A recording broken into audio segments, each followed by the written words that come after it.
He wheels into the van. We get the chair around, the driver's seat chair around, and he just reaches underneath the wheelchair, pulls out his catheter bag, and throws it onto my seat. I was like, oh, I really hope that doesn't break. I really hope that doesn't break.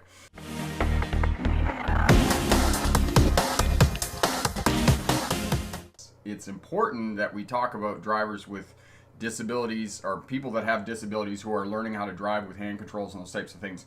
And I did a lot of that while I was working at Parkwood Hospital in London, Ontario, while I was finishing up my undergraduate degree. I also did some CDL work, drivers, truck drivers, and bus drivers.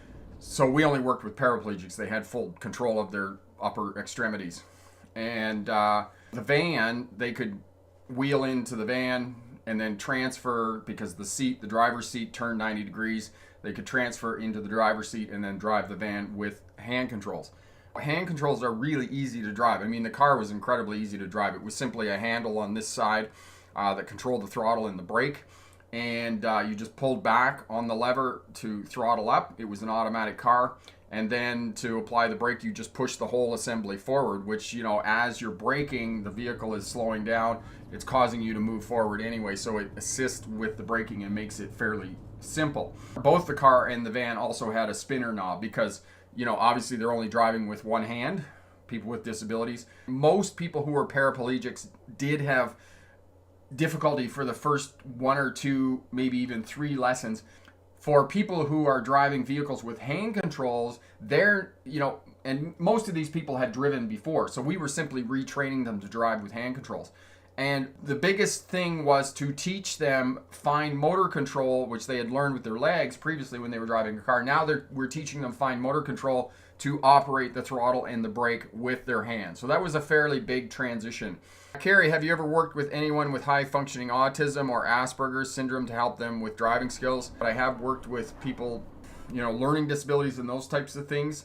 For those types of people, Carrie, there's a lot of focus on the fundamentals. I taught my sister-in-law, for example, to drive, and she had a learning disability. She had a lot of trouble with it. And with her, it was not very much driving on the road. I had to focus a lot on slow speed maneuvers, backing down an alley, going to the parking lot, forward figure eights, reverse figure eights, slow speed maneuvers, backing into parking spaces.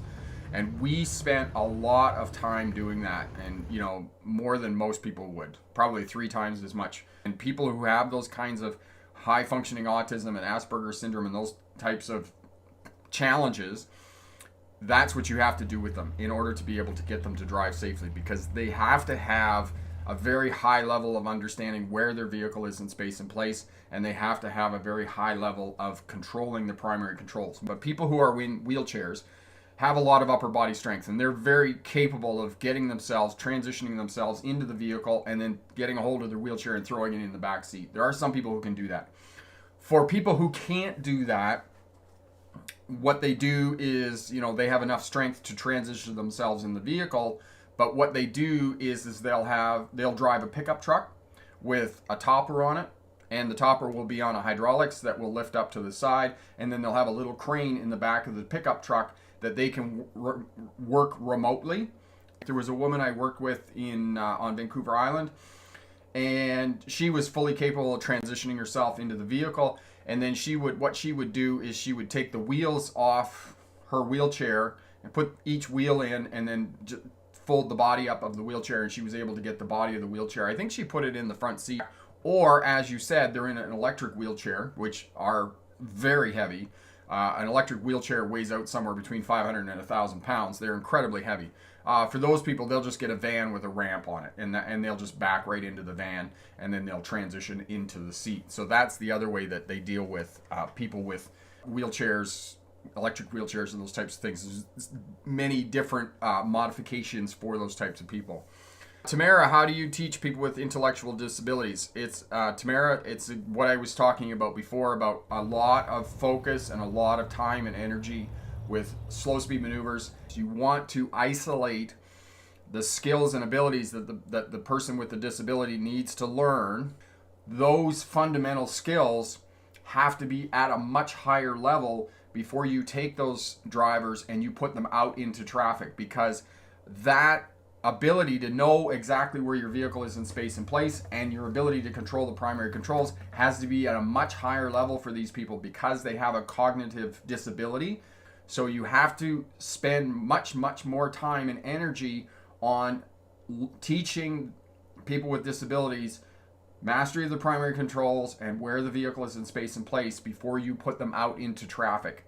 For people with disabilities, you have to understand that you have to have an incredibly reliable vehicle in place because they can't break down on the side of the road, right? They can't get stuck and those types of things because they can't handle emergency situations in the same way that other people can.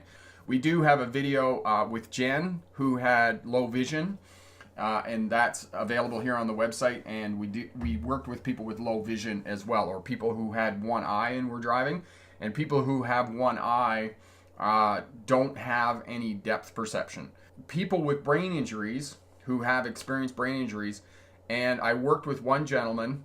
He had fallen 70 feet off a silo. He fell 50 feet off one silo onto the roof of another silo, and then he fell 20 feet to the ground. He broke like 22 bones in his body, sustained a brain injury, lost like 15 of his teeth. He was the better part of 2 years of recovering. And I wouldn't wish a brain injury on my worst enemy because, you know, first of all, you're never right again. And there are days that it's just impossible for you to even function because your brain simply will not function. And teaching people with brain injuries to drive again, you would go 2 or 3 days with, lessons in a row to teach them how to drive, and they would be absolutely fine. Everything would be good for 2 or 3 days. And then on the 4th day, they wouldn't be able to cope. They couldn't even go to the toilet. And I had one gentleman, Brian, we'd gone out for 2 or 3 lessons, everything was fine. And then on the 4th day we went out and we're not even out of the parking lot in the hospital, and he's driving towards like straight for a light standard. I just kind of took the wheel, put the vehicle into neutral, and I said to him, Brian, what's going on? He said, oh, I'm not having a good day. I said, yeah, you should have called me and told me that.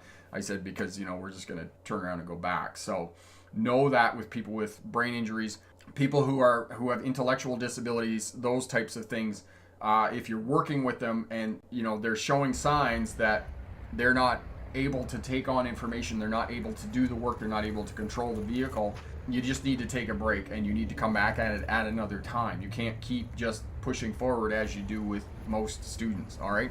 So Sam came in, we had a lesson, went out, he was an amputee, both legs above the knee, and was in a wheelchair.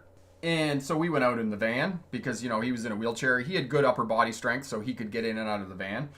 And got in the van, went out for a drive, and everything went well. And, had a couple lessons. Everything was going all right. He had finally got funding to get his own van with hand controls and whatnot. And so one day, it was like the 3rd lesson, and we're up the back of the hospital because that's where our office was for the Driver Rehabilitation Center. And, I met him out in the parking lot. He comes wheeling across the parking lot up onto the sidewalk.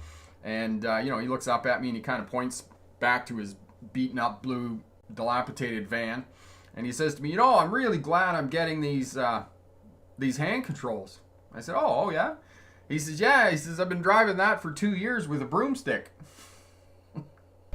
Katie, have you ever worked with someone who has severe hearing loss? Yes, I have worked with people with severe hearing loss and deaf people. We've worked with deaf people, especially driving truck. I would argue, in my personal experience, in my own experience, that people with hearing disabilities are the most challenging to learn how to drive.